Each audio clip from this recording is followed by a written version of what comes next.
A widowed millionaire finds his daughter crying as she rummages through the trash in the backyard. With a trembling voice, she says, "The new mommy threw it away." When he sees what it was, he is devastated, and a restlessness begins to grow inside him.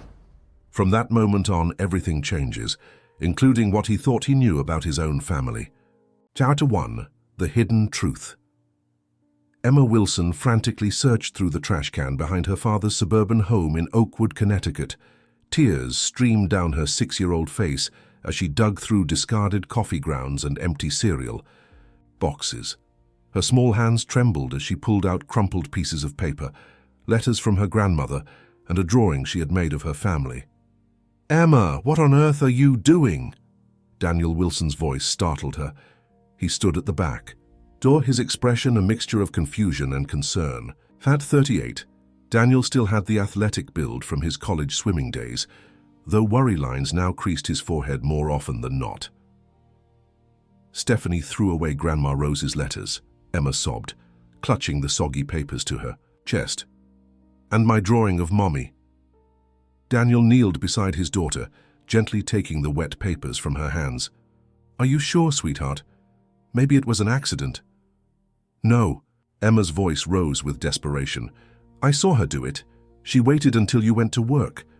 The little girl's eyes darted toward the house, her voice dropping to a whisper. "Grandma Rose said not to let the mean lady change my medicine. She said, it's important." Daniel's stomach tightened. His mother had passed away 3 months ago after a long illness, and her final weeks had been filled with confused statements that the doctors attributed to medication side effects. He had remarried 6 months before that, perhaps too quickly after losing his wife Jessica to a tragic accident 2 years prior. Stephanie Prescott Wilson had been Jessica's home health aide, and their relationship had developed during those difficult times. "Emma, you shouldn't make up stories about Stephanie," he said carefully. "She takes good care of us." "I'm not lying, Daddy." Emma's small face contorted with frustration. "Grandma wrote it down. It's right here." Before Daniel could respond, the back door swung open. Stephanie stood there, her blonde hair perfectly styled, wearing a cashmere sweater despite the warm spring day. At 34, she maintained a polished appearance that sometimes seemed at odds with their casual Connecticut suburb. "There you are," she said, her voice sweet, but her eyes cold as they landed on the papers in Daniel's hands. "What's going on? Emma, you're filthy." "She says you threw away her drawing and some letters from my mother," Daniel said, studying his wife's reaction. Stephanie's laugh tinkled like wind chimes. "Oh, honestly, Daniel, I was just cleaning up. That drawing was covered in juice stains, and those old papers were gathering dust." She reached for Emma, who shrank back. "Come on, sweetie. Let's get you cleaned up. I made your favorite snack with a special vitamin shake." Emma looked up at her father with wide, frightened eyes. "Daddy, please. The letters." "Something in..." His daughter's expression made Daniel fold the papers and slip them into his pocket. "I'll help her clean up, Steph. You go ahead and finish whatever you were doing." Stephanie's smile faltered slightly. "Well, all right then. Don't be too long. Dr. Mercer is stopping by to check on Emma's allergies." She turned and walked back into the house, her posture rigid. Once she was gone, Daniel helped Emma wash her hands, promising to look at the papers later. Throughout the afternoon, he caught his daughter watching Stephanie with wary eyes, refusing the special snack and vitamin shake that had been prepared for her. That evening, after Emma had gone to bed and Stephanie was taking a bath, Daniel finally unfolded the crumpled papers in his home office. The drawing showed stick figures. One labeled Mommy appeared to be falling downstairs, while figures labeled Grandma and Emma had sad faces. A tall figure with yellow hair stood nearby with what looked like bottles in her hands. The letters were more disturbing. His mother's normally elegant handwriting was shaky but legible. "Daniel, if you're reading this, you've finally started paying attention. Stephanie isn't who she claims to be. I've been collecting evidence. She's been tampering with my medication and Jessica's before that. I believe she's doing the same with Emma's allergy medicine. There are empty capsules in her makeup bag and different pills. I've been pretending to take them but keeping the real ones hidden. Look in my Bible in the guest room, there's more proof there. Protect Emma. I don't have much time left. Love, Mom." Daniel felt his chest tighten. If this was true, he had ignored warnings from both his mother and daughter. But if it wasn't, if his mother had truly been confused in her final days, he could destroy his marriage with unfounded suspicions. He folded the letter again, his mind racing. His mother had been a retired nurse with a sharp mind until her sudden decline. Could she have been right all along? The thought made him feel physically ill. His contemplation was interrupted by a scream from Emma's room. He bolted upstairs to find his daughter covered in hives, her face swollen and breathing labored. Stephanie was already there, holding a small pink pill. "She must have eaten something she's allergic to," Stephanie said, her voice calm but urgent. "Here, sweetie, take this antihistamine." "No!" Emma knocked the pill away, looking at her father with panic. "Daddy, please, not her medicine." Daniel hesitated, caught between trust and doubt. "Let's take her to the ER," he decided, lifting Emma into his arms. "To be safe." "That's ridiculous, Daniel. I can handle this." Stephanie retrieved the pill. "I was a nurse, remember? Trust me." The phrase echoed his mother's warning. Daniel took the pill from Stephanie's hand and pocketed it. "We're going to the hospital." At Greenwich Hospital, the emergency physician, Dr. Patel, examined Emma, while Daniel nervously paced the room. Stephanie had remained oddly calm during the drive, though her displeasure was evident in her tight-lipped silence. "Has she had reactions like this before?" Dr. Patel asked, reviewing Emma's chart. "Several times in the past few months," Daniel admitted. Ever since I came into their lives," Stephanie interjected smoothly. "Poor Emma has had trouble adjusting. These stress-induced episodes are concerning." Dr. Patel frowned. "Her medical records show increasing frequency of allergic reactions, but the allergens are inconsistently documented. I'd like to run some tests." While the doctor was examining Emma, Daniel discreetly showed him the pink pill. "My wife was going to give her this. Could you tell me what it is?" The doctor studied it briefly. "This isn't medication. It appears to be a compressed sugar candy, similar to those Valentine's conversation hearts." His expression darkened. Why would someone give this to a child having an allergic reaction? Daniel felt a cold realization settle over him. "I need to speak with a social worker," he said quietly, "and perhaps the police." Dr. Patel nodded grimly. "I'll arrange for both. In the meantime, I'm admitting Emma for observation and further testing." As he watched his daughter being taken for tests, Daniel remembered the fear in her eyes when she had found the discarded letters. His little girl had been trying to tell him something important, and he had almost failed to listen. Now, looking at Stephanie's carefully composed expression as she spoke with a nurse, he wondered what other truths he might have missed. A social worker named Melissa Jenkins arrived shortly after, taking Daniel aside while hospital security kept an eye on Stephanie. "Mr. Wilson, we need to discuss some concerns about your daughter's care," Melissa began gently. "Dr. Patel has informed me about the counterfeit medication and the pattern of unexplained allergic reactions." Daniel nodded, his throat tight. "I'm beginning to think my wife might be—" He couldn't finish the sentence. "Intentionally making Emma ill," Melissa supplied. "We need to proceed carefully here. If you have any evidence beyond tonight's incident, we'll need to document it." "My mother suspected something," Daniel said, pulling out the crumpled letters. "I found these today. There may be more evidence at home." As Melissa reviewed the letters, Daniel watched Emma through the observation window, her small body connected to monitors, her face still swollen but her breathing easier. A terrible suspicion was taking root in his mind, one that would change everything if proven true. "I should have listened sooner," he whispered, placing his palm against the cold glass.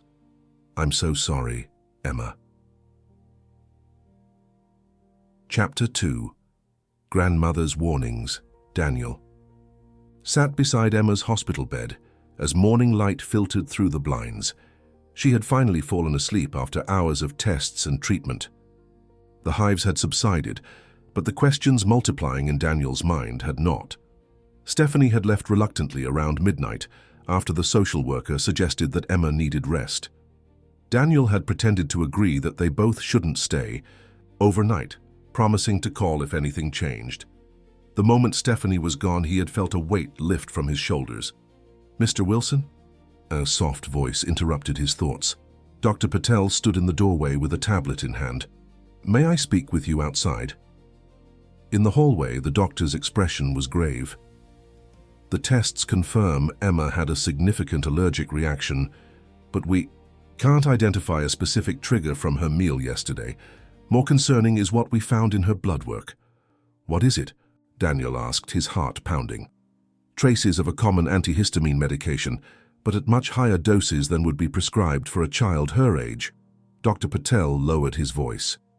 "This suggests someone may have been giving her medication, then triggering reactions. It's consistent with a condition called factitious disorder, imposed on another." "Munchausen by proxy," Daniel whispered, the term surfacing from some forgotten news article. "Yes, though we prefer the clinical term now. It's a serious form of abuse, where a caregiver fabricates or induces illness in someone under their care." Dr. Patel paused. "Mr. Wilson, I must ask, who prepares Emma's meals and administers her medication?" The question hung between them, heavy with implication. "My wife, Stephanie," Daniel admitted, his voice hollow. "She was a nurse before we married." As he spoke the words, doubt crept in. Had he ever actually verified Stephanie's nursing credentials? "I see. The hospital has already contacted Child Protective Services, as required by law. They'll want to speak with you and Emma." Dr. Patel placed a hand on Daniel's shoulder. "For now, I recommend Emma remain here under observation, and that your wife not be left alone with her." Daniel nodded numbly. "I need to go home and get some things for Emma, and—" He hesitated. "There's something I need to check. A security officer can escort you, if you'd like." "No," Daniel said, thinking of his mother's letter. "I need to do this myself, but please don't let anyone but me see Emma until I return." After leaving instructions with the nursing staff, Daniel drove home with his mind reeling. 6 months ago, he'd thought himself lucky to have found Stephanie. She had been compassionate during Jessica's illness, a steady presence after her accident, and seemed to genuinely care for Emma. Now he questioned everything. The house was quiet when he arrived. A note on the kitchen counter informed him that Stephanie had gone grocery shopping. Relief washed over him. He could search without confrontation. Daniel went straight to the guest room where his mother had stayed during her illness. Rose Wilson had been a formidable woman, a retired nurse who raised Daniel alone after his father abandoned them. She had moved in with them after Jessica's accident, helping with Emma until her own health declined rapidly. Too rapidly, he now realized, with growing dread. His mother's Bible still sat on the nightstand. Daniel opened it with trembling hands.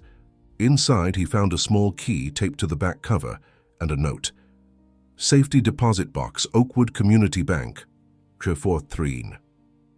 Daniel stared at the key. Whatever evidence his mother had collected, she'd been cautious enough to store it securely off-site. Smart, but it also meant he couldn't access it immediately. He searched the room thoroughly, looking for anything else his mother might have left. In the seam of the mattress, he found a small notebook. Inside were dates, times, and observations in his mother's handwriting. March 3rd. Stephanie switched my heart medication again. Kept real pill under tongue. Feel dizzy from whatever she gave me instead. March 10th. Overheard S talking to someone on phone about accelerating the process and insurance policies. Mentioned Emma might need special care after I'm gone. God help me. March 15th. Emma had another allergic reaction after S. Gave her special smoothie. Symptoms don't match her known allergies. The entries continued, documenting suspicious behaviors, overheard conversations, and physical symptoms experienced by both Rose and Emma. The final entry was dated just 3 days before Rose's sudden deterioration that had sent her to the hospital for the last time. Daniel won't believe me. S has him completely fooled. Found something important. Birth certificate, nursing license, both forgeries. Her real name isn't Stephanie Prescott. Previous identity, Veronica Blackwell. Connected to cases in Oregon, Nevada. Evidence in safe deposit box now. If you're reading this, Daniel, Get Emma away from her. Daniel felt sick. He tucked the notebook into his jacket and continued searching. In his mother's old suitcase, he found a burner phone hidden in the lining. The call history showed multiple conversations with someone listed only as Detective M.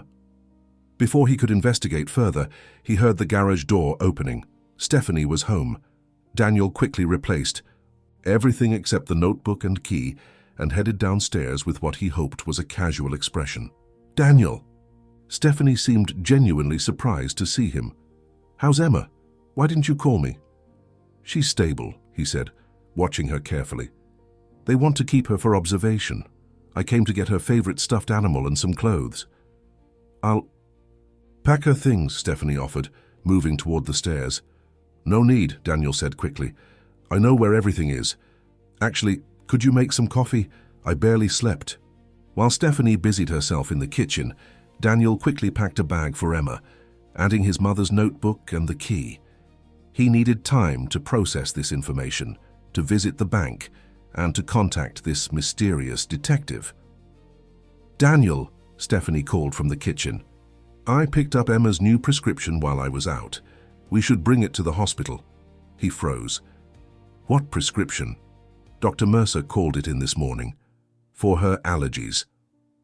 Daniel entered the kitchen, where Stephanie held out a pharmacy.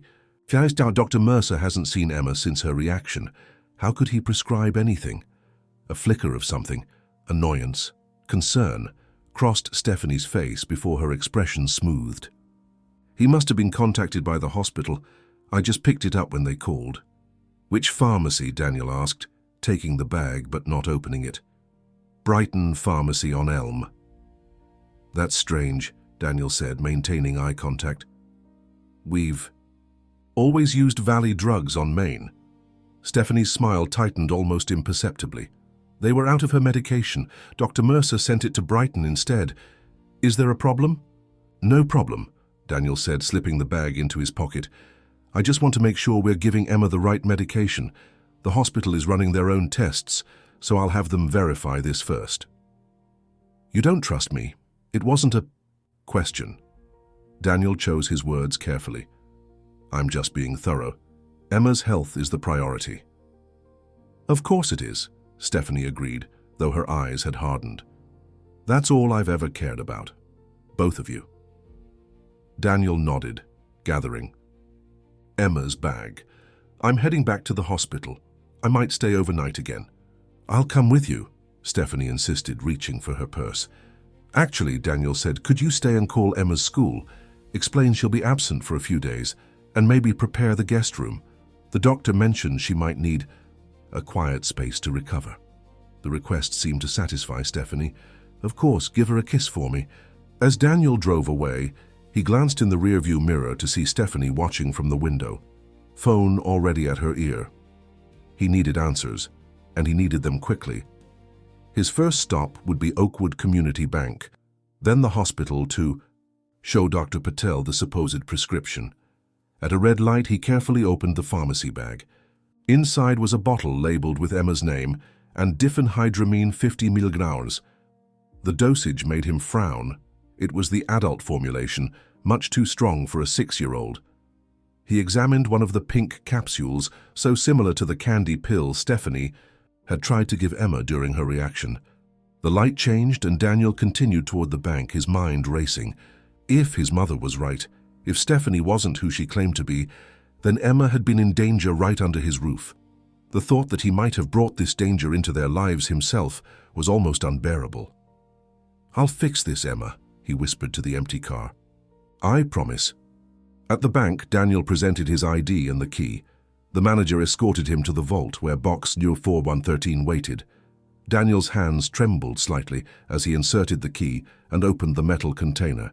Inside lay a manila envelope with "For Daniel," written in his mother's handwriting. Alone in the bank's private viewing room, he spread the contents across the table.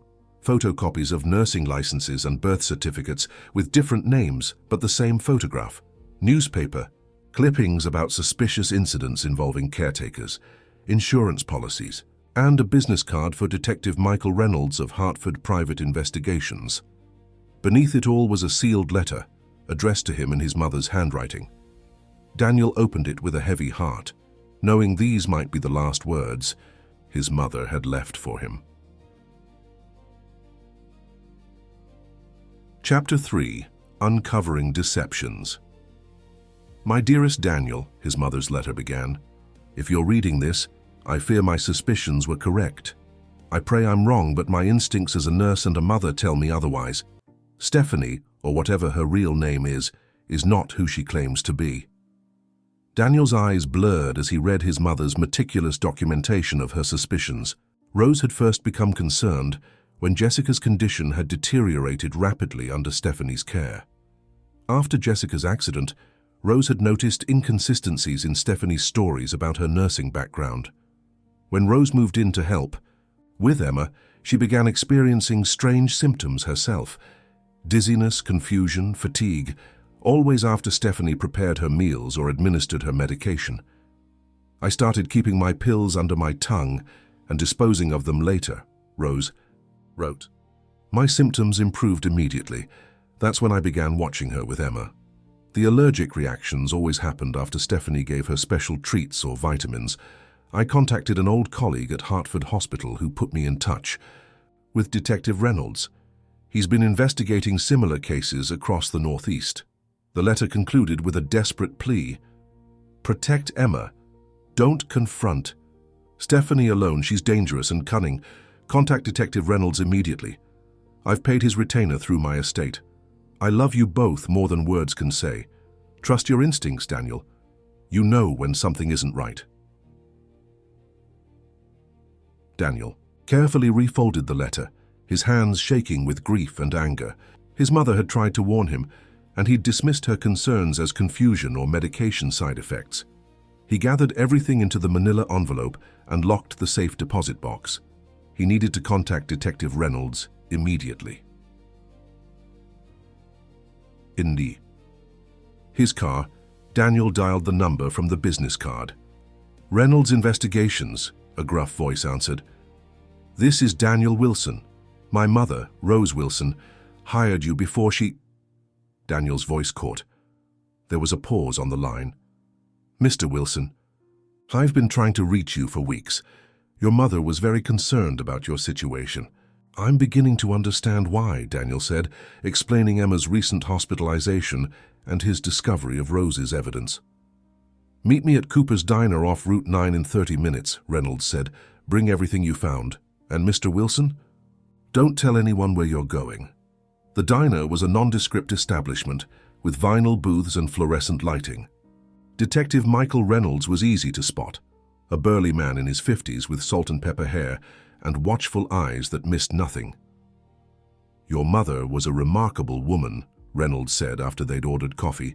Smart, observant, and fiercely protective.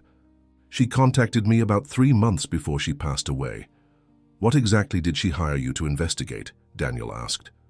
Reynolds opened a leather portfolio. Stephanie Prescott, or should I say Veronica Blackwell, or perhaps Samantha Pearson, or Tiffany Laurent. She's used at least 5 different identities that we've documented. He laid out photographs of Stephanie with different hair colors and styles alongside various identification documents. Your mother suspected her of medical manipulation, intentionally making others ill to gain attention, control, or financial benefit. Munchausen by proxy, Daniel said, remembering Dr. Patel's words. Reynolds nodded. It's now called factitious.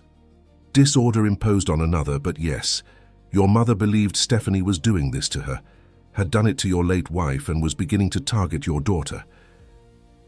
Daniel felt physically ill. Do you have proof? Circumstantial evidence, mostly. Your mother was gathering more when her health declined suddenly. She managed to send me these documents before she was hospitalized. Reynolds pushed a folder across the table. Stephanie, let's stick with that name, has a pattern.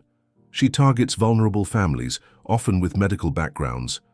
She establishes herself as a caregiver, then creates medical crises she can manage. Eventually, these crises escalate. Daniel flipped through the folder, his horror growing. There were reports from Oregon, Nevada, and Maine detailing similar. situations. In each case, Stephanie had insinuated herself into families experiencing health crises, assumed caregiver roles, and eventually gained control over finances and medical decisions. What about her nursing credentials? Forgeries. Reynolds confirmed. High quality but fake. She has enough medical knowledge to be convincing, probably picked up from her victims and extensive research, but she's never been licensed. And her pregnancy? Daniel asked, the question causing Reynolds to raise an eyebrow. She's claiming to be pregnant. Daniel nodded. About 4 months along, we were planning to tell Emma soon. Reynolds made a note. I haven't observed any evidence of actual pregnancy during my surveillance. It would fit her pattern to fake a pregnancy to strengthen her position in your family. Surveillance? Daniel repeated. Your mother authorized it before she passed away. I've been watching your house, following Stephanie's movements. She's been meeting regularly with someone, a man in his 50s, well-dressed, drives a Mercedes. They're careful, always meeting in public places. But it's clearly more than casual acquaintance. Dr. Mercer, Daniel said grimly. He's been treating Emma for her allergies since Stephanie came into our lives. Reynolds' eyes narrowed. We should look into his credentials as well. If he's writing prescriptions for medications Emma doesn't need. Daniel pulled out the pharmacy bag. Like this? Stephanie claimed Mercer called it in this morning. It's adult-strength antihistamine. Reynolds examined the bottle carefully. This is concerning. We should have it analyzed. She could be replacing the contents with something else. I need to get back to Emma, Daniel said, checking his watch. She's alone at the hospital, and I don't want Stephanie to visit her without me present. I'll drive separately and keep watch, Reynolds offered. In the meantime, I'll have my associate check on Dr. Mercer's credentials and continue surveillance on your home. As they stood to leave, Reynolds placed a hand on Daniel's shoulder. Daniel, listen carefully. People with this disorder are extremely manipulative. Stephanie has created a carefully constructed reality where she's the hero, the loving wife, the caring nurse. When that reality is threatened, she may become desperate. Don't confront her until we have everything in place. What do you mean? Everything in place? Evidence, witnesses, legal protection for you and Emma. Reynolds' expression was grave. Your mother tried to gather proof, but her health, possibly compromised by Stephanie, prevented her from completing the task. We need to be more careful. My daughter is in danger now, Daniel insisted. Which is why you'll stay with her at the hospital while I set up surveillance. I'll have micro cameras installed in your home tonight while Stephanie is asleep. We need to document what she's doing with medications, food, and any communication with accomplices. Daniel reluctantly agreed to the plan. As they parted in the parking lot, Reynolds handed him a small device. It looks like a key fob but contains a panic button and audio recorder. Keep it with you at all times.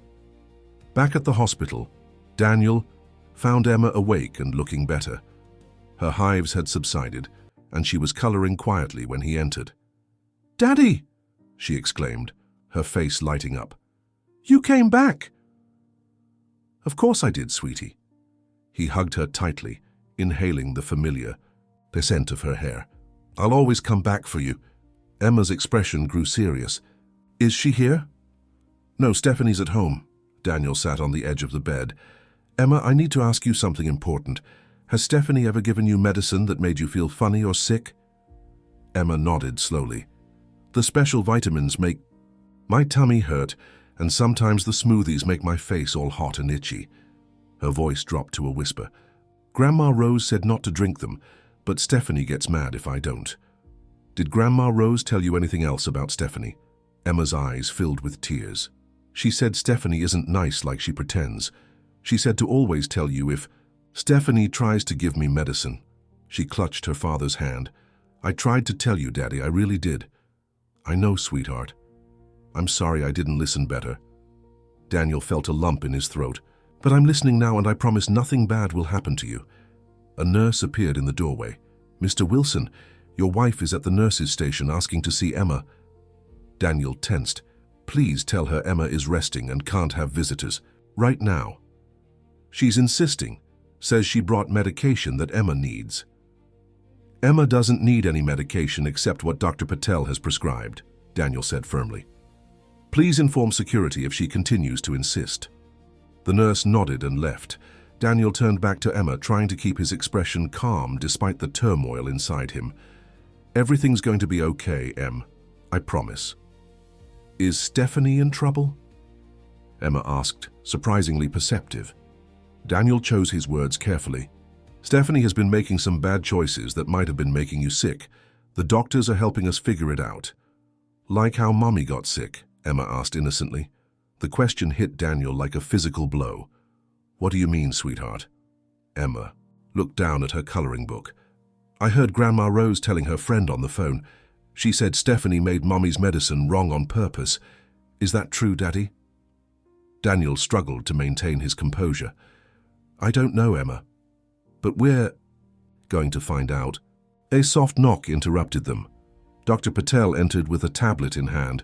Good news, Emma. Your tests look much better today. If things continue improving, you might go home tomorrow. Daniel caught the doctor's eye. Actually, Doctor, I'd like to speak with you privately about Emma's home situation. Of course, Dr. Patel replied.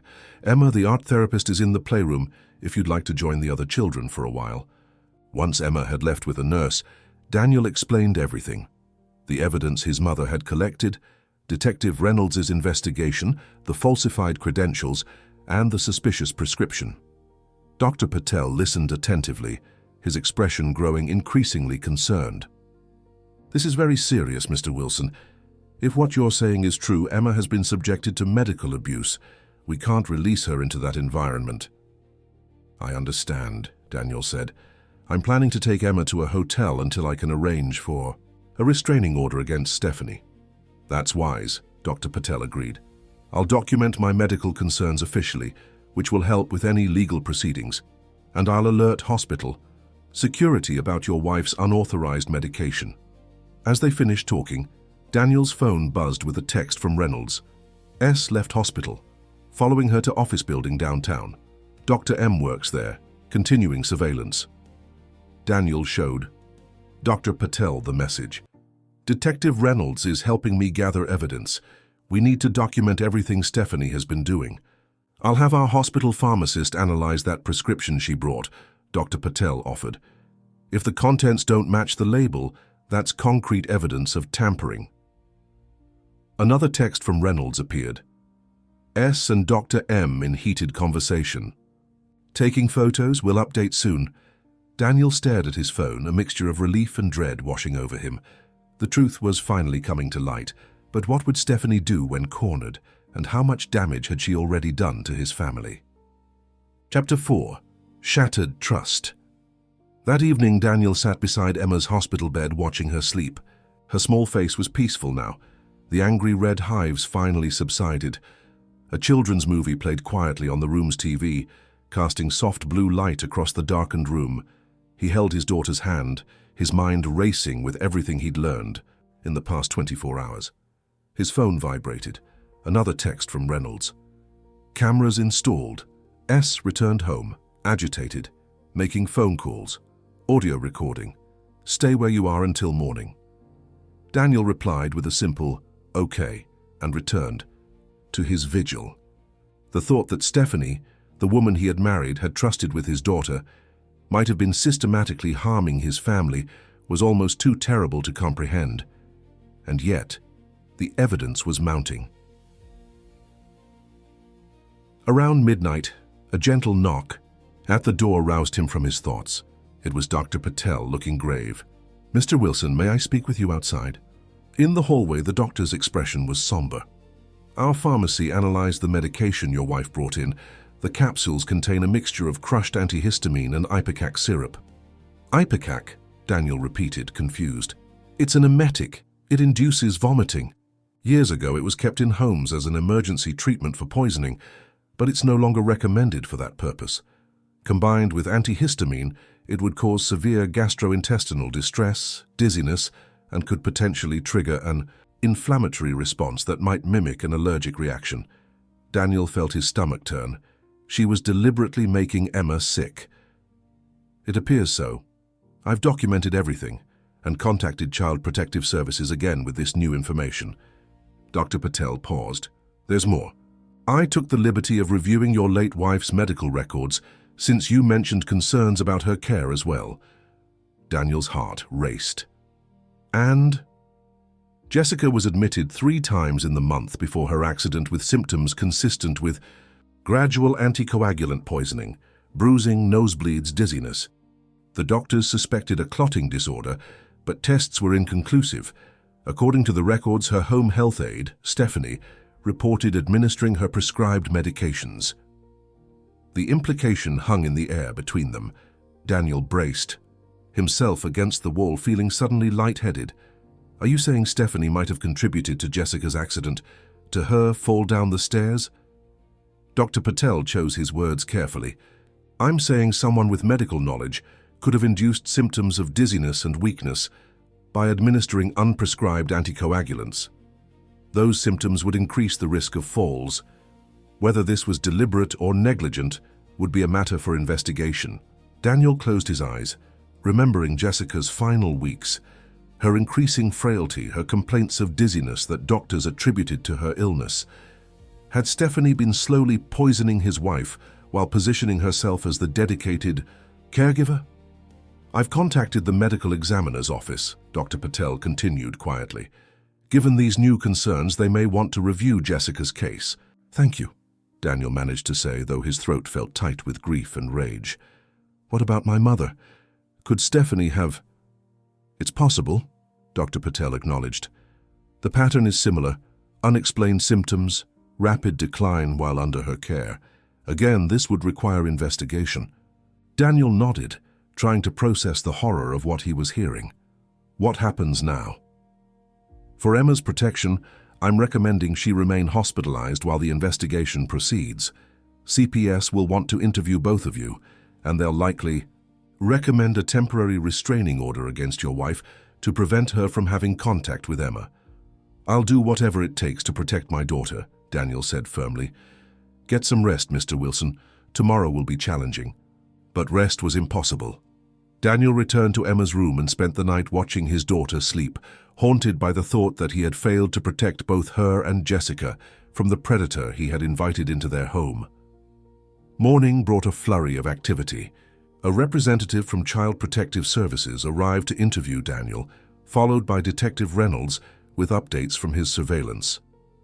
Stephanie spent most of the night on the phone, Reynolds reported, showing Daniel photographs on his tablet. We caught her removing items from a hidden compartment in your bathroom. Empty capsules, unmarked bottles, a syringe. She's destroying evidence. We need to stop her, Daniel insisted. We're building the case carefully, Reynolds cautioned. My associate ran background checks on Dr. Mercer. His medical license is legitimate, but there have been 2 malpractice suits settled out of court. Both involved questionable prescriptions for family members of wealthy patients who later experienced accidental health crises. He's her accomplice, Daniel realized. It appears so. They met again this morning at a cafe downtown. Based on their body language, they're arguing about next steps. Stephanie seems to be pressuring him for something. Daniel's phone rang. Stephanie's number. He showed the screen to Reynolds, who nodded. Answer it. Act normal. Put it on speaker. Daniel. Stephanie's voice was tearful. When are you coming home? I'm so worried about Emma. The doctors want to keep her for more tests, Daniel said, fighting to keep his voice steady. She's doing better, but they're concerned about the frequency of her reactions. I should be there, Stephanie insisted. I'm her mother now. The possessive statement made Daniel's skin crawl. You should rest, Steph. Think of the baby. There was a fractional pause before Stephanie responded. That's sweet, but I'm fine. Emma needs me, Dr. Mercer called again. He's concerned about her treatment plan. Dr. Patel has everything under control, Daniel said. He's an excellent physician. But he doesn't know Emma's history like we do, Stephanie countered, a hint of frustration creeping into her voice. Dr. Mercer has been treating her allergies for months. Speaking of that, Daniel said, catching Reynolds' approving nod. The pharmacy said they have no record of Dr. Mercer calling in that prescription. You picked up. Another pause, longer this time. They must have made a mistake. It was definitely from Mercer's office. Maybe they filed it under the wrong name. Maybe, Daniel said noncommittally. Listen, I need to go. Emma's waking up. Daniel, wait. Stephanie's voice took on an urgent tone. There's something you should know. Your mother. She had delusions near the end. She accused me of terrible things. If you found any of her writings, you need to know they're not reliable. Her medication caused paranoia. Daniel's grip tightened on the phone. What kind of things did she accuse you of, Stephanie? Ridiculous things, Stephanie said with a nervous laugh. That I was tampering with medications, trying to make people sick. It was the medication talking, Daniel. Ask any doctor. I'll keep that in mind, Daniel said, his voice carefully neutral. I have to go now. After hanging up, he turned to Reynolds. She knows I found my mother's evidence. She's getting desperate, Reynolds agreed. That's when people make mistakes. Keep playing along. We need more time to document everything. The CPS representative, a stern-faced woman named Mrs. Carter, had been listening intently. Mr. Wilson, based on the evidence presented and Dr. Patel's medical findings, I'm recommending immediate emergency custody to you with a no-contact order for your wife pending further investigation. Thank you, Daniel said with relief. However, she continued, we'll need to establish that you were unaware of the abuse and took appropriate action once you became aware. Your reaction now is appropriate, but the court will want to know why you didn't notice sooner. The question stung, but Daniel understood its necessity. I trusted her, he said simply. She came into our lives during a time of grief. She was Jessica's caregiver, someone who seemed to care deeply for my family. I missed the signs because I couldn't imagine someone would deliberately harm a child or an ill person. Mrs. Carter nodded sympathetically. Unfortunately, that's often how these situations develop. The perpetrators are skilled manipulators who target vulnerable families. They're experts at appearing devoted and concerned. The conversation was interrupted by Emma's call from the room. Daniel excused himself to check on her. She was sitting up in bed, looking much better. Daddy, can we go home soon? She asked. Daniel sat beside her, choosing his words carefully. Not just yet, sweetheart. The doctors want to make sure you're completely better first, and then we might stay somewhere else for a little while. Maybe at Uncle Jake's lake house. Emma's eyes widened. Like a vacation? Something like that, Daniel smiled, relieved at her enthusiasm. Would you like that? Emma nodded eagerly, then her expression grew serious. Will Stephanie come too? No, honey. It would just be you and me. Emma's relief was palpable. Good. I don't want her to come. She's not nice when you're not looking. What do you mean, Em? Daniel asked gently. Emma looked down at her hands. She gets mad if I don't take the special vitamins. She said if I told you about them, she would send me away to a hospital for bad children, and you wouldn't want me anymore. Daniel felt a surge of protective rage. Emma, look at me, he said, lifting her chin gently. Nothing Stephanie says is true. I will always want you. You're the most important person in my world, and nothing could ever change that. Tears welled in Emma's eyes. Promise? I promise with all my heart, Daniel said, hugging her tightly. And you're not in trouble for telling me the truth. You were very brave. As Emma settled back against her pillows, Daniel stepped into the hallway where Reynolds was waiting. We have a problem, the detective said quietly. Stephanie just withdrew $10,000 from your joint account and purchased a train ticket to New York, departing in 2 hours. She's running, Daniel realized. Looks that way. I've notified local police, but we don't have enough for an arrest yet. The evidence is still circumstantial, Daniel thought quickly. What if I confronted her, got her to admit what she's been doing? Too risky, Reynolds warned. She's cornered now, which makes her dangerous. Let the police handle this. But Daniel wasn't listening anymore. His phone had buzzed with a text from Stephanie. Coming to hospital now. We need to talk about Emma's future. I know what's best for her. He showed Reynolds the message. She's coming here. This might be our only chance to get a confession. Reynolds considered this. We could wire you up. Have officers standing. But Daniel, be careful. Don't accuse her directly. Lead her into admissions. I know what to do, Daniel said grimly. I've spent months watching her manipulate everyone around her. It's time she got a taste of her own medicine. Chapter 5. Confrontation. The hospital conference room felt too small, too sterile for the confrontation that was about to unfold. Daniel sat at the oval table, a hidden microphone taped to his chest beneath his shirt. Detective Reynolds and 2 police officers waited in an adjacent room, listening through an audio feed. Emma remained safely in her room with a security guard posted outside her door. Daniel's heart pounded as he rehearsed what he would say. The goal was to get Stephanie to admit what she had done, to Emma, to his mother, possibly to Jessica. But Reynolds had warned him not to be too direct, to let her incriminate herself naturally. The door opened and Stephanie entered. Her appearance was immaculate as always, blonde hair perfectly styled, makeup flawless, designer clothes that hugged her slender figure. The only sign of stress was a tightness around her eyes. "Daniel?" she said with a smile that didn't reach those eyes. "Why are we meeting in here? I want to see Emma."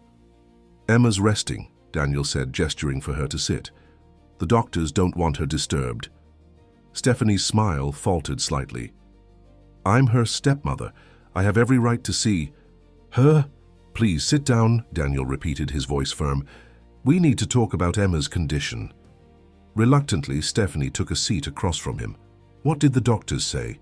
Is it another allergic reaction? I knew we should have been more careful with her diet." "That's just it," Daniel said, watching her carefully. "Dr. Patel can't identify what caused her reaction. There was no allergen in what she ate." "Doctors make mistakes all the time," Stephanie dismissed. "That's why I consulted Dr. Mercer. He understands Emma's condition better." Daniel nodded thoughtfully. "Yes, Dr. Mercer. You two seem to have a very collaborative relationship." Something flashed in Stephanie's eyes, wariness perhaps. "He's a respected allergist, Daniel. I was a nurse. Of course we communicate about Emma's care." "We're a nurse?" Daniel corrected softly. "Excuse me? You said you were a nurse, present tense. But you're not practicing now, right? Not since you married me." Stephanie waved a hand dismissively. "Figure of speech. Once a nurse, always a nurse. It becomes part of your identity." "Like your identity as Veronica Blackwell?" Daniel asked, keeping his tone conversational. "Or was it Samantha Pearson in Oregon?"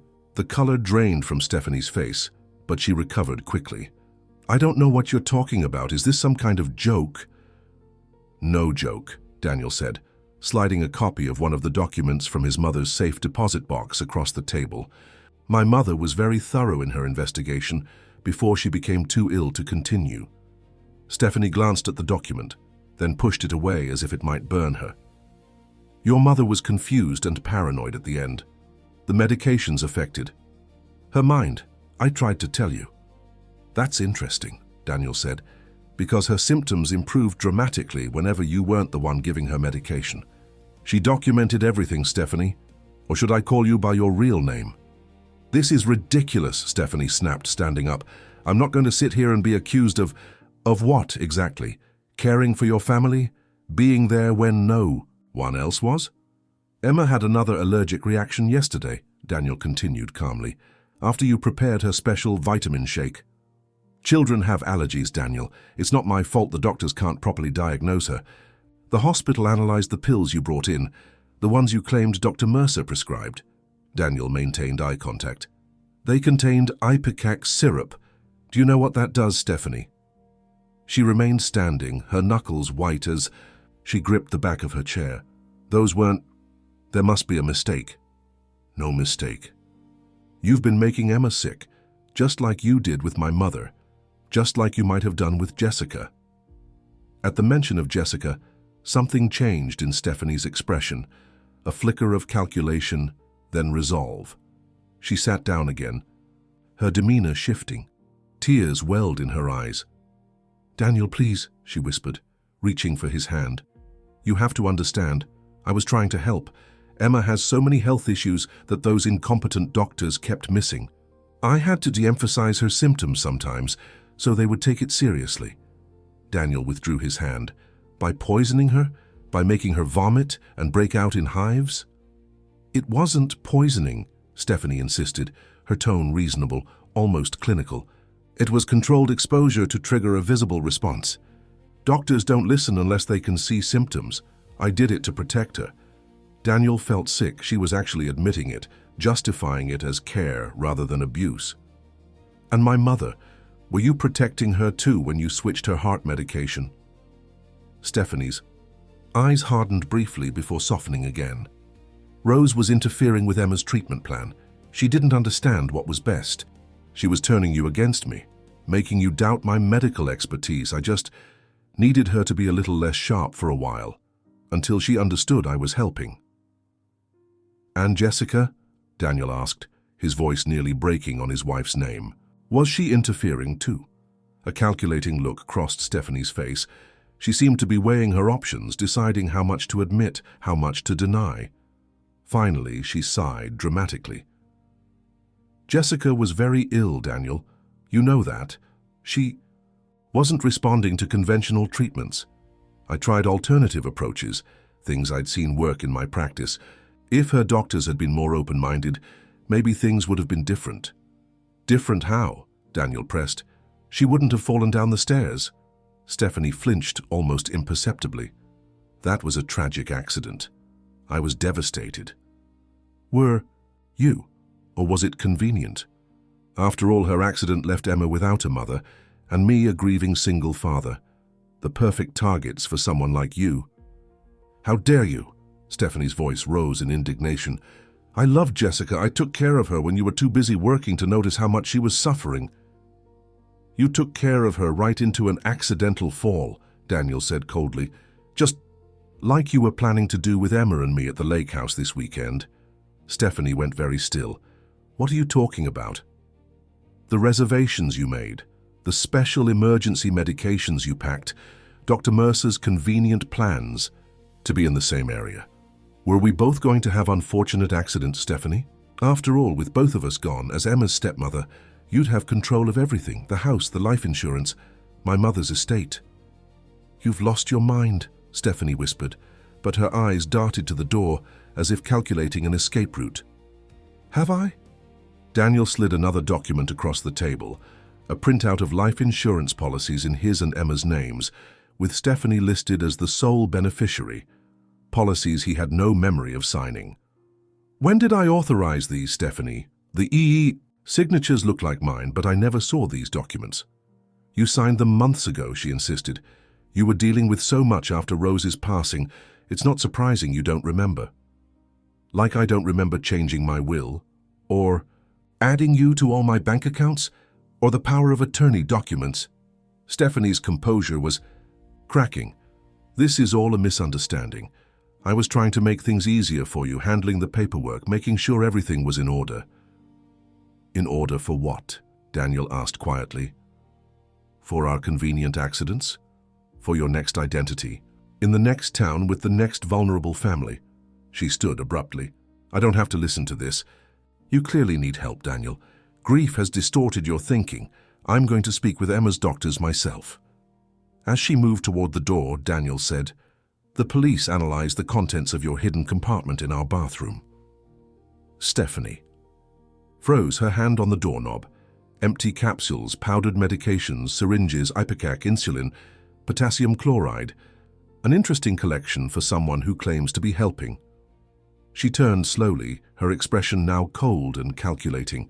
You went through my personal things, invaded my privacy. Like you invaded my mother's privacy. Read her journals, threw away her letters to me. Daniel stood facing her. It's over, Stephanie. The police have everything.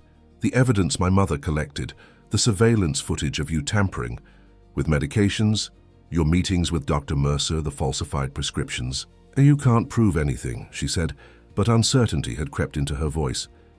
Emma's medical tests show consistently elevated levels of antihistamines and ipecac in her system, levels that drop when you're not controlling her food and medicine. The capsules you tried to give her during her last reaction were analyzed. They weren't medication at all. I made one mistake, Stephanie said desperately.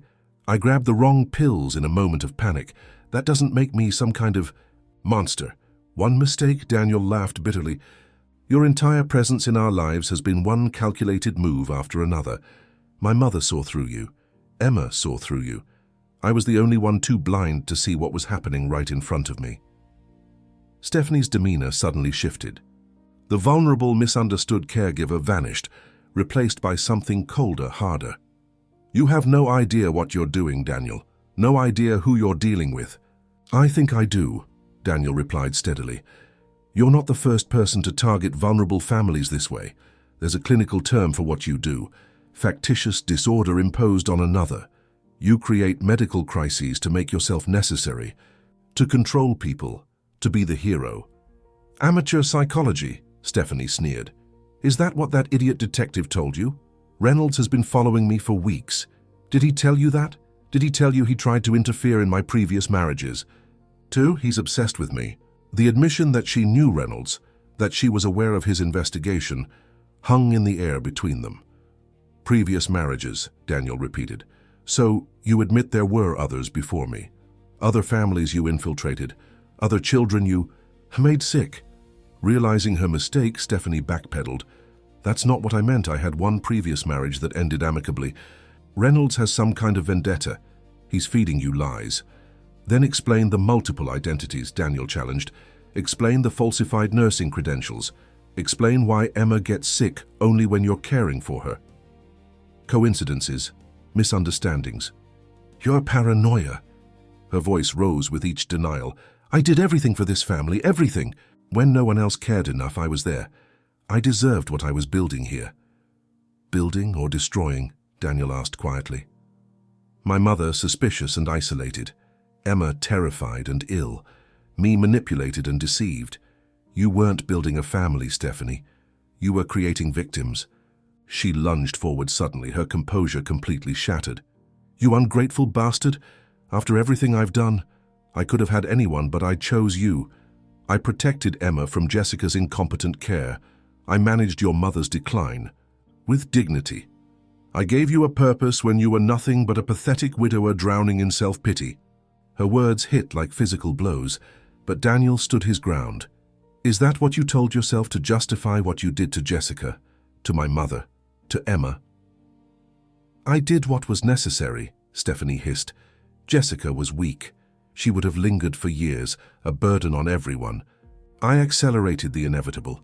Your mother was interfering. She needed to be managed, and Emma—" She stopped abruptly, seeming to realize what she was admitting. The door opened behind her. Detective Reynolds stood there with two police officers. "Stephanie Prescott Wilson," Reynolds said formally, "you're under arrest for child endangerment, elder abuse, fraud, and identity theft. Additional charges may follow pending further investigation. You have the right to remain silent." As the officers led a shell-shocked Stephanie away, Daniel collapsed into his chair, overwhelmed by what had just transpired. Her confession, captured, on the hidden microphone, had been more damning than he could have imagined. Reynolds sat beside him. "You did well," he said quietly. "Better than I expected. She admitted more than enough to hold her while we build the rest of the case." "She all but confessed to causing Jessica's accident," Daniel said, his voice hollow. "My wife, my mother, they both suffered because I brought that woman into our lives." "Don't go down that road," Reynolds advised. "Predators like Stephanie are experts at finding vulnerabilities and exploiting them. You're not responsible for her actions." Daniel nodded numbly. "What happens now?" "Now," Reynolds said, standing, "you focus on Emma. The rest, the legal proceedings, the investigation into Jessica's accident, the connection with Dr. Mercer, all of that can wait. Your daughter needs you whole and present." Daniel took a deep breath, centering himself. Reynolds was right. Emma was what mattered now. Everything else was secondary. "Thank you," he said, extending his hand to the detective. "My mother was right to trust you." Reynolds shook his hand firmly. "Rose was a remarkable woman, stubborn as hell, sharp as a tack. She loved you and Emma fiercely. Whatever happens with Stephanie, remember that. You had people fighting for you even when you didn't know you needed fighting for." The thought brought both pain and comfort. Daniel stood, squaring his shoulders. It was time to go to Emma, to begin the long process of healing the wounds Stephanie had inflicted, visible and invisible, on his family. Chapter 6.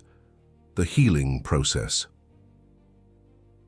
3 weeks after Stephanie's arrest, Daniel sat in Dr. Harriet Finch's waiting room, thumbing through a magazine without really seeing the pages. The child psychologist had come highly recommended for cases of medical abuse, and Emma had been seeing her twice weekly since her release from the hospital. The door to the inner office opened, and Emma emerged with Dr. Finch, a warm, grandmotherly woman with silver-streaked hair and kind eyes behind tortoiseshell glasses. "Daddy," Emma ran to him, her face brighter than it had been in months. "Dr. Finch let me paint today. I made a picture of us at Uncle Jake's lake house."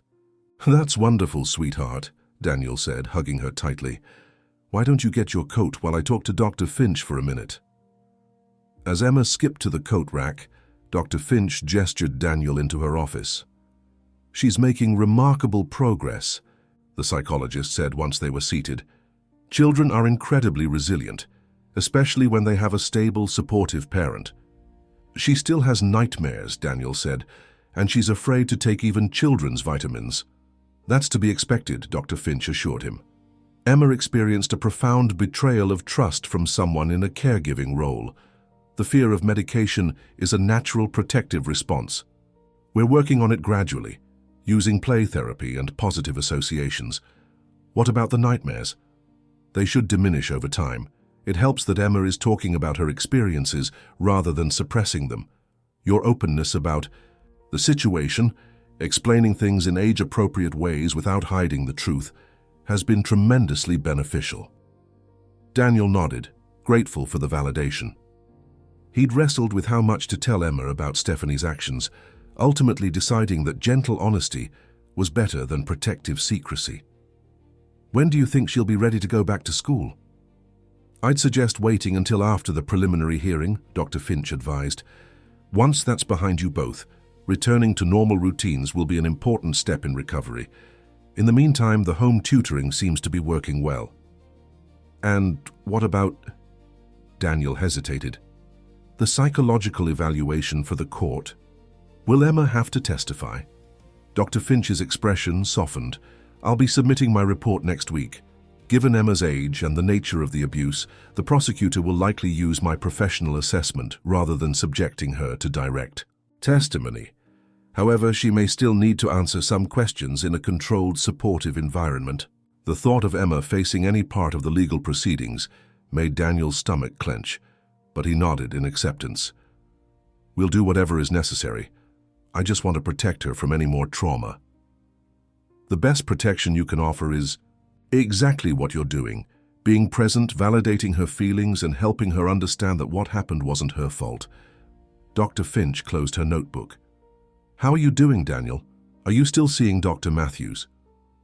Daniel had begun his own therapy sessions shortly after Stephanie's arrest, recognizing that he, too, needed help processing the betrayal and manipulation. "Yes, it's helping, I think. Hard, but necessary." "Good. Emma needs you healthy and whole." Dr. Finch stood, signaling the end of their time. "Same schedule next week." "We'll be here," Daniel promised. Outside, Emma was waiting patiently by the coat rack. As they walked to the car, she slipped her small hand into his. "Daddy, can we go? See Mommy and Grandma Rose today?" Daniel squeezed her hand gently. "Of course we can, Em." The cemetery was peaceful in the late afternoon sunlight. Emma placed hand-picked wildflowers on both graves, while Daniel stood back, giving her space for her private conversations with her mother and grandmother. "She talks to them a lot," observed a voice beside him. Daniel turned to find his brother Jake approaching, hands in the pockets of his worn leather jacket. "It seems to comfort her," Daniel replied, embracing his younger brother. "Thanks for coming." Jake had flown in from Chicago when news of Stephanie's arrest broke, putting his architectural firm on hold to support Daniel and Emma. The brothers had always been close, though their relationship had become strained during Stephanie's time in their lives, another casualty of her manipulative influence. "How'd the therapy session go?" Jake asked, watching Emma arranging her flowers. "Good. Dr. Finch says she's making progress," Daniel sighed. "Better than me, probably." Jake clapped him on the shoulder. Don't be so hard on yourself, Danny. You were played by a professional manipulator. Even Mum didn't figure it out right away. But she did figure it out, Daniel said quietly, and I dismissed her concerns as confusion or jealousy. If I had just listened... If, Jake cut him off. That road leads nowhere good, brother.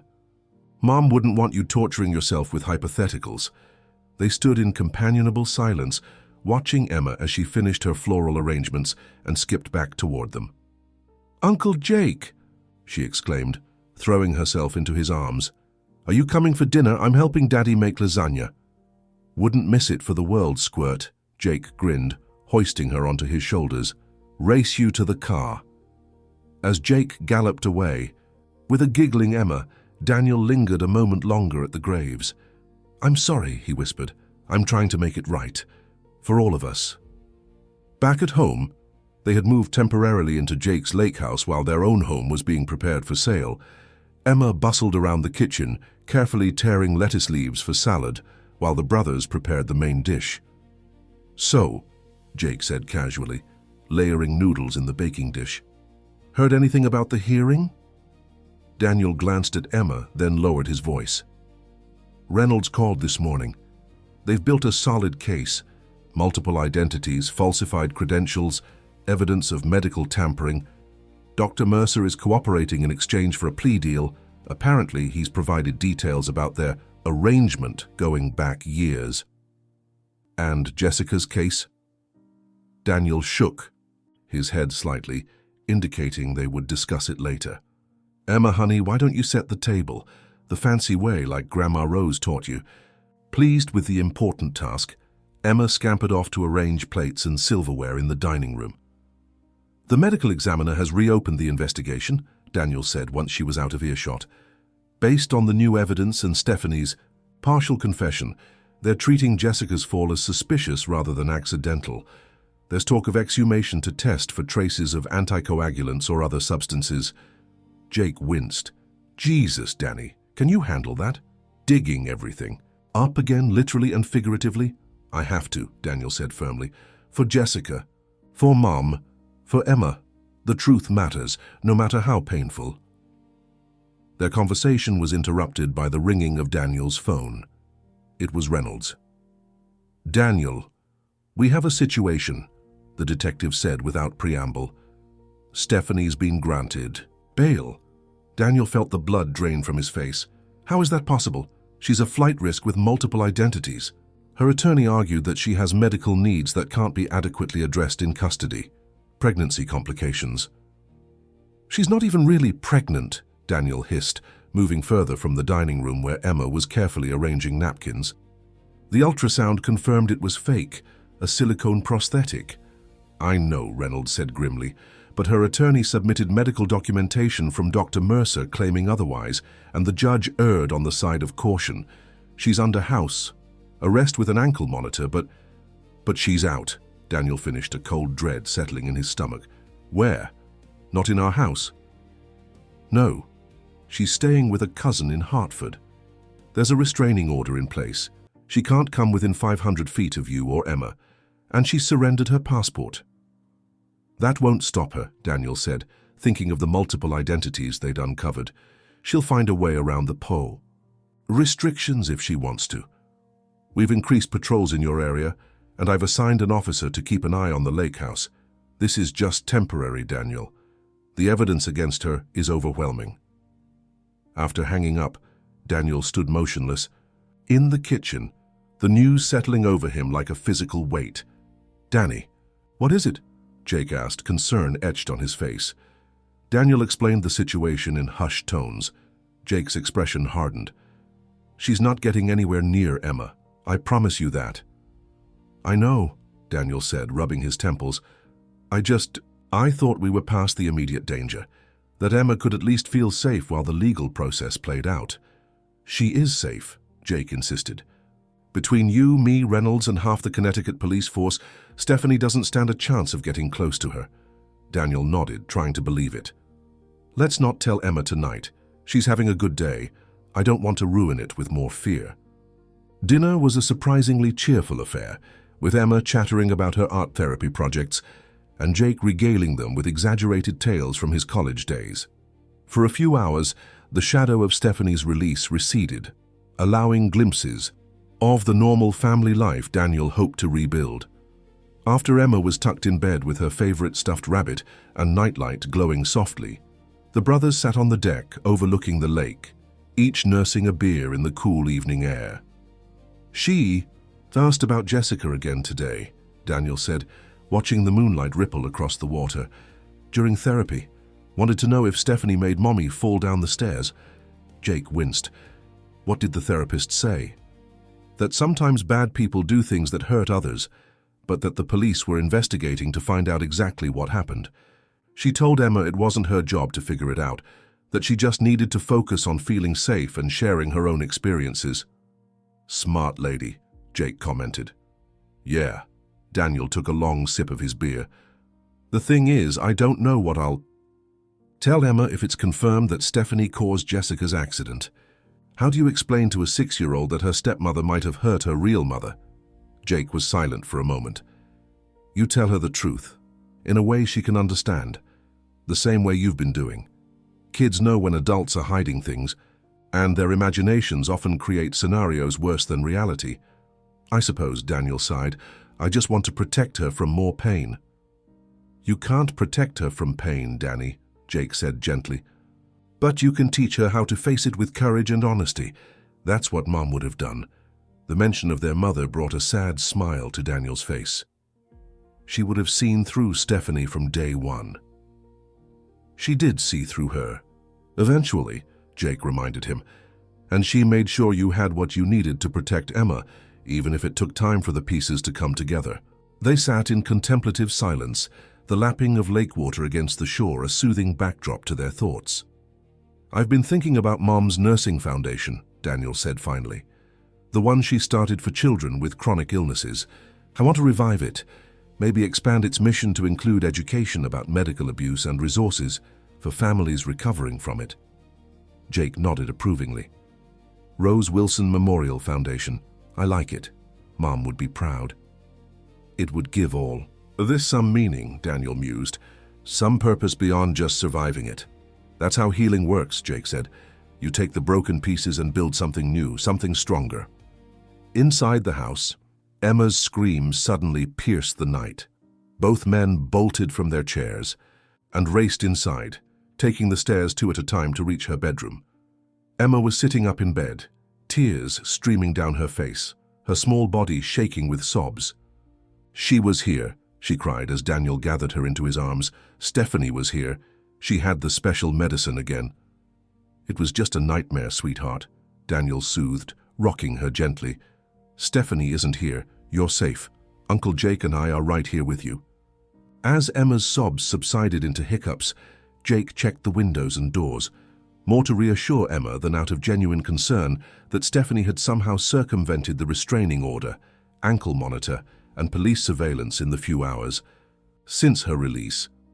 "All clear, Em," he reported, sitting on the edge of the bed. "Just us chickens here." Emma wiped her eyes. "It felt so real, Daddy. She was standing right there, and she had the pink pills, and she said if I didn't take them, she would..." "She would what, Emma?" Daniel prompted gently when she trailed off. "She would make you go away like Mommy," Emma whispered. "Down the stairs." Daniel and Jake exchanged a look over Emma's head. Even in nightmares, the truth had a way of surfacing. "Emma, listen to me," Daniel said firmly, tilting her chin up to meet his eyes. "Stephanie can never hurt us again. She can't come near us. There are policemen making sure of that, and Uncle Jake and I will always protect you." Emma nodded, still trembling slightly. "Can I sleep in your room tonight?" "Of course you can," Daniel assured her. As he carried her toward the master bedroom, he couldn't help but glance back at the shadows of her room, a chill running down his spine despite his confident words to his daughter. Stephanie was out there somewhere, under house arrest, but still a lurking threat. And despite all the legal protections and reassurances, Daniel knew one fundamental truth about the woman who had infiltrated their lives. She would not give up easily on what she considered hers. Chapter 7. Truth and reconciliation. The courtroom was hushed as Daniel took the witness stand. 6 months had passed since Stephanie's arrest, and the trial was finally underway after numerous delays and legal maneuvers. Daniel straightened his tie, his eyes briefly meeting Jake's in the gallery where his brother sat beside Emma's therapist, Dr. Finch. Emma herself was at school. They had all agreed that the courtroom was no place for her, though her recorded testimony had been presented earlier in the proceedings. Mr. Wilson, the prosecutor Andrea Levine, approached the stand. Could you describe for the court how you came to suspect that your wife was deliberately causing your daughter's medical issues? Daniel took a deep breath. It began with finding letters my mother had written before she became ill. She had noticed patterns in Emma's allergic reactions. They only occurred when Stephanie prepared her food or administered her medication. My mother had been documenting her suspicions and collecting evidence. And why do you think your mother was suspicious of the defendant? Objection, Stephanie's attorney called out. Calls for speculation. I'll rephrase, Ms. Levine said smoothly. Mr. Wilson, did your mother communicate her specific concerns to you before her illness? She tried to, Daniel admitted, regret evident in his voice. But I dismissed them as confusion or medication side effects. It wasn't until I found her hidden documentation and Emma had another serious reaction that I began to seriously consider the possibility. As Daniel continued his testimony, he avoided looking at Stephanie, who sat at the defense table in a modest beige dress, her hair pulled back in a simple ponytail, a stark contrast to her usual polished appearance. Her attorney had clearly advised a makeover to appear more sympathetic, less calculating. The prosecution methodically built their case: the falsified medical credentials, the pattern of induced illness, the multiple identities, the financial motives. The defense strategy focused on portraying Stephanie as a well-meaning but misguided caregiver who had genuinely believed Emma needed medical intervention, a desperate attempt to reframe intentional harm as overprotective concern. When the redirect examination concluded, Daniel stepped down from the witness stand feeling drained but relieved. His testimony was over, and he had done his best to convey the truth of what their family had endured. Outside the courthouse, Reynolds waited with an update on the investigation into Jessica's accident. The toxicology results from the exhumation came back, the detective said quietly. Significant levels of warfarin were detected. It's an anticoagulant that would have caused dizziness, weakness, internal bleeding. Daniel closed his eyes briefly, absorbing the confirmation of what he had already come to believe. So Jessica didn't simply fall, she was being poisoned. Systematically, Reynolds confirmed. The ME believes the warfarin would have caused severe disorientation and weakness in the days leading up to her fall. Given Stephanie's role as her caregiver and her access to medications, she'll face additional charges? Reynolds nodded. The DA is preparing to file them once this trial concludes. The evidence is circumstantial but compelling, especially in context with the current case. As they walked toward the parking lot, Daniel asked the question that had been nagging at him. Have you ever seen someone like her before? Someone capable of this level of calculation and deception? Reynolds considered the question. A few times, over my career. They're rare, but dangerous precisely because they operate where we're most vulnerable, in relationships built on trust and care. They weaponize our natural instinct to believe in the goodness of others. How do you ever trust again after something like this? You learn to balance trust with awareness, Reynolds said.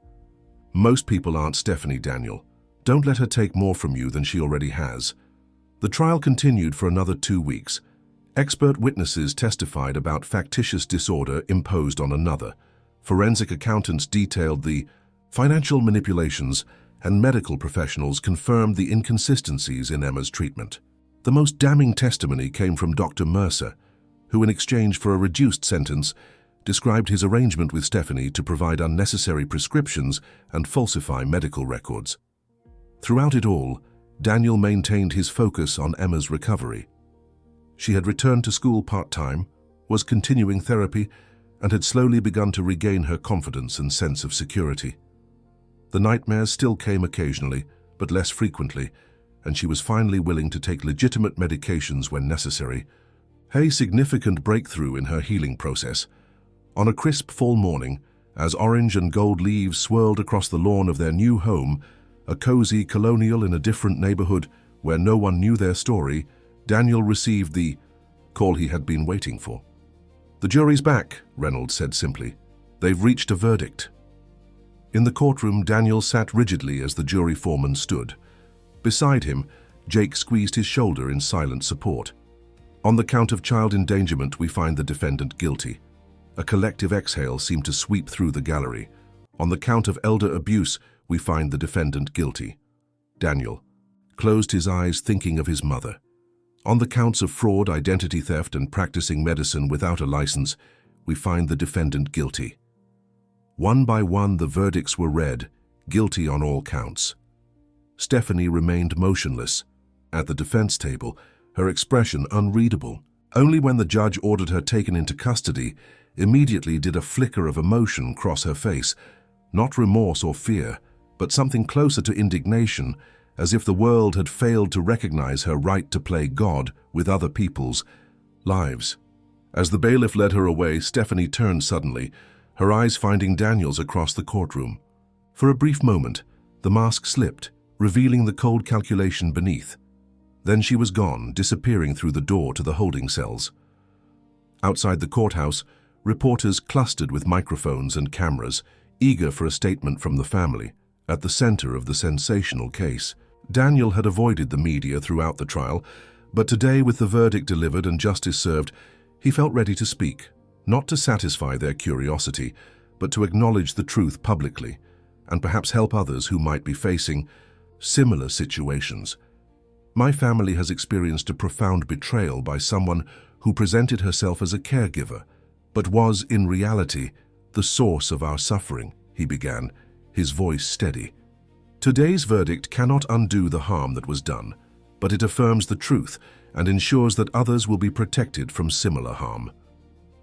He thanked the prosecution team, Detective Reynolds, and the medical professionals who had helped uncover the deception.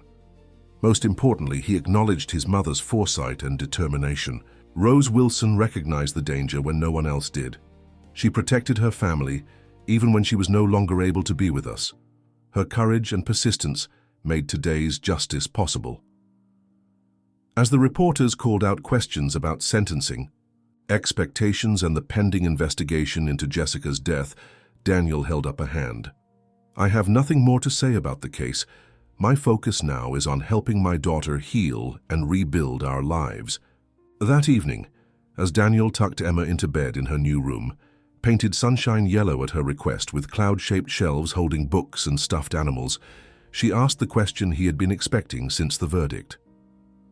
"Is Stephanie going to jail forever, Daddy?" Daniel sat on the edge of her bed, choosing his words carefully. "For a very long time, yes. She won't be able to hurt anyone else." Emma nodded, processing this. "And she really did make Mommy fall down the stairs." "The police believe she made Mommy very sick, which caused her to fall," Daniel explained gently. "It wasn't an accident, but it also wasn't your fault or my fault. It was Stephanie's choice to do something very wrong. Why did she do it?" Emma's small face was troubled. Why did she want to hurt us? It was the question that had haunted Daniel throughout the ordeal, the one that had no satisfying answer.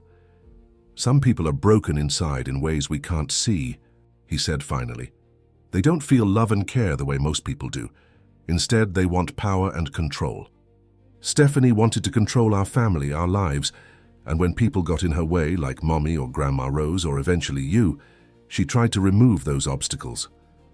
"That's really sad," Emma said after a moment's reflection, "to not know how to love people." Daniel marveled at his daughter's capacity for compassion, even towards someone who had caused her such harm.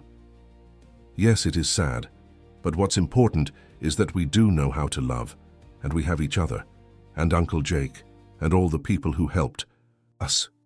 Emma yawned, snuggling deeper under her comforter.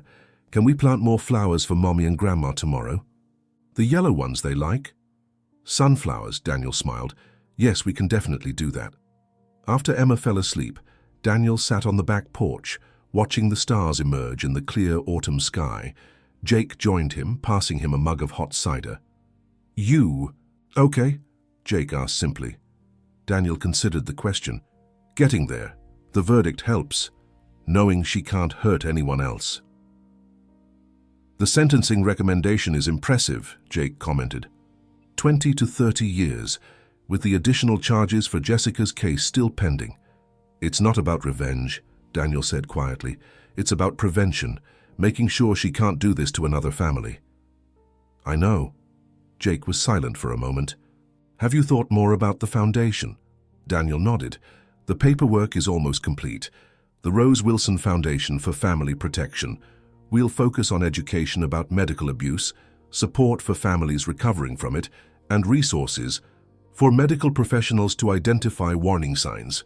"Mom would be proud," Jake said, raising his mug in a small toast. "Jessica too." "I hope so." Daniel looked up at the stars, wondering if somewhere, somehow, the two women who had loved Emma so fiercely were at peace, knowing she was safe at Sandy Spring came to Connecticut, bringing with it renewal and growth. In the garden behind their new home, Emma carefully planted sunflower seeds along the fence, her small hands patting the soil with solemn concentration. "Grandma Rose said sunflowers always face the sun," she informed Daniel as they worked. "They follow the light all day long." "That's right," Daniel smiled. "It's called heliotropism, turning toward the light." "Like us," Emma said with the simple wisdom of childhood. "We were in the dark for a while, but now we're turning toward the light again." Daniel paused, struck by the profound truth in her observation. "Exactly like us, Em." Later that afternoon, they visited the newly established offices of the Rose Wilson Foundation. The modest space in downtown Hartford featured photographs of Rose and Jessica on the walls, alongside educational materials about medical abuse and family protection. The Foundation's first initiative, a training program for healthcare providers, to recognize signs of factitious disorder imposed on another, had already garnered interest from hospitals across New England. Daniel had found purpose in transforming their painful experience into protection for others, while Emma had embraced her role as the Foundation's junior ambassador, sharing her story in age-appropriate ways with other children affected by medical abuse. As they walked through the office, Emma proudly showing Jake the new children's corner she had helped design, Daniel felt a sense of peace that had eluded him for so long. The road to healing wasn't linear or predictable. There were still difficult days, unanswered questions, moments of grief and anger, but they were moving forward together, one day at a time. The final sentencing hearing had delivered justice. 30 years for Stephanie, with no possibility of parole for at least 20. Dr. Mercer received 15 years for his role as an accomplice. The additional investigation into Jessica's death had resulted in involuntary manslaughter charges, ensuring that Stephanie would likely spend the rest of her life in prison. But justice, while necessary, was only part of their journey. The harder work, rebuilding trust, processing trauma, creating new traditions and memories, continued daily. Emma's resilience inspired Daniel's own healing. Together, they were learning that survival itself was an act of defiance against those who had sought to harm them. That evening, as a spring thunderstorm rolled through, Emma asked to sleep in Daniel's room. These requests came less frequently now, but Daniel welcomed them, understanding that recovery had its own timeline. "Daddy," Emma whispered, as lightning illuminated the room, "do you think the bad feelings will ever go away completely?" Daniel stroked her hair gently. "I think they'll get smaller and visit less often, and we'll get stronger at handling them when they do come." Emma considered this. "Dr. Finch says scars are proof that we're stronger than whatever tried to hurt us." "Dr. Finch is very wise," Daniel smiled. "I have scars inside," Emma said thoughtfully. "You can't see them, but they're there." "I have them too," Daniel admitted. "But you know what? Those scars connect us to each other, and to Mommy and to Grandma Rose. They're part of our story now." Emma nodded, seemingly satisfied with this perspective. "Our story isn't over, though. We get to write the next chapters ourselves." Daniel kissed her forehead, marveling at her insight. "That's exactly right, Em. and they're going to be beautiful chapters. As Emma drifted to sleep, Daniel reflected on their journey from darkness to light. The truth had been painful, but necessary. The healing was ongoing but possible, and the future, despite everything they had endured, held promise. Outside, the storm began to subside, rain giving way to gentle spring moonlight. In a few months, the sunflowers would stand tall in their garden, faces turned toward the light, a living symbol of resilience, growth, and the endurance